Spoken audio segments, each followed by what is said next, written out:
목사님 그 교회 다니면서 상처받았다는 말을 많이 들었습니다. 저는 교회 다니기 전에 상처받았다는 말을 들어본 적이 없거든요. 근데 아마존의 CEO 제프 베조스가 이런 말을 하더라고요. 모든 상황에서 스트레스는 언제나 있다. 그렇지만 그 스트레스가 느끼지 못하고 있다가 우리가 어떤 해야 할 일을 하지 않을 때 스트레스를 느끼게 된다. 본인은 내가 스트레스를 느낀다고 생각하면 아 내가 할 일을 안 하고 있구나 이렇게 생각한다고 하더라고요. 뭐 그게 교회랑 연관되어 있기는 신앙이랑 연관되어 있기는 않지만 너무 이 상처에 민감하지 않나. 그래서 너무 많은 것을 놓고 있지 않은가 이런 생각을 좀 들었거든요. 크리스찬의 상처, 내적 치유 이건 좀 신앙으로 넘을 수 있는 방법은 어떤 게 있을까요? 정말로 교회가 상처란 단어 가장 많이 쓰는 네네. 단체인데요. 먼저는 그 단어에 대한 생각을 좀 바꿔야 된다고 생각해요. 기분 나빴던 거, 네. 스트레스 받는 거, 그걸 다 상처라고 표현하거든요. 기분이 나빴다 그러면 어떤 느낌을 주냐면 내가 기분 나쁘게 느꼈다라는 부정적인 느낌을 갖고 또는 스트레스를 받았다 그러면 나한테도 잘못이 있을 수 있는 부분이 되니까 상처받았다라고 이야기하면 상처받았다는 거는 거의 뭐 100% 상대방 잘못이다. 내 잘못은 없다라는 식의 자세가 되잖아요. 그러니까 상처받았다라고 이야기하면서 자기의 어떤 기분 나쁜 것, 자기가 스트레스 받는 것 그런 부분들을 다 그냥 하나로 딱 해버리는 것 같아요. 그리고 상처라고 하는 것, 스트레스라고 하는 것, 감정에 상한다고 하는 부분 그게 없는 사람은 없죠.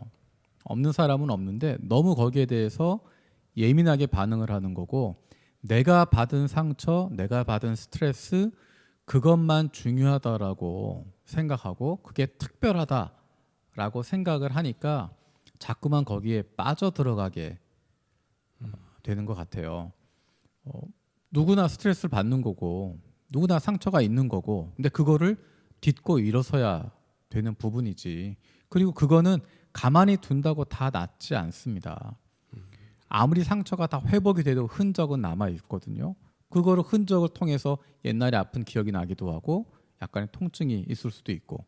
그런데 계속해서 상처 때문에 어떻다라고 이야기하는 부분은 처음에는 필요할 수 있겠지만 회복이 필요하겠지만 어느 정도 되고 나면 자기가 움직여야 되는 거고 극복해야 되는 부분이 훨씬 더 많습니다. 네네. 자기가 원래 하던 부분들, 원래 하던 일들 다시 시작하고 정상적인 생활을 시작하면서 그런 상처, 그런 아픔들 그런 것들 극복할 수 있는 힘을 오히려 더 갖게 될 수 있다고 생각해요. 그렇죠. 그냥 뭐 기도하고 그냥 기다리는 것보다는 뭘 해야 될 걸 하면서 운동 선수 얘기를 제가 예전에 했던 기억이 있거든요. 네네. 운동 선수가 다치면 그러면 그냥 상처가 다 없어지고 모든 게 사라질 때까지 있으면 그 사람은 운동 선수로서 더 이상 움직이지 못해요. 정말 움직이지 않아야 될 시간도 있지만 그 시간이 지나고 나면 재활을 위해서라도 움직여야 됩니다. 아파도 움직여야 돼요. 그래야 그게 상처가 회복이 되는 거고 건강하게 되지.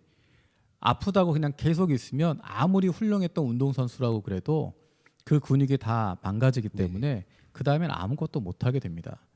상처받았을 때 그 순간은 아프지만 그때를 조금 극복하고 나면 그 다음부터는 힘들어도 아파도 움직이는 연습 다시 한번 시작하려고 하는 부분들 그런 게 있어야 다시 회복이 되는 거고 다시 더 강하게 될 수 있는 상태가 된다고 봅니다.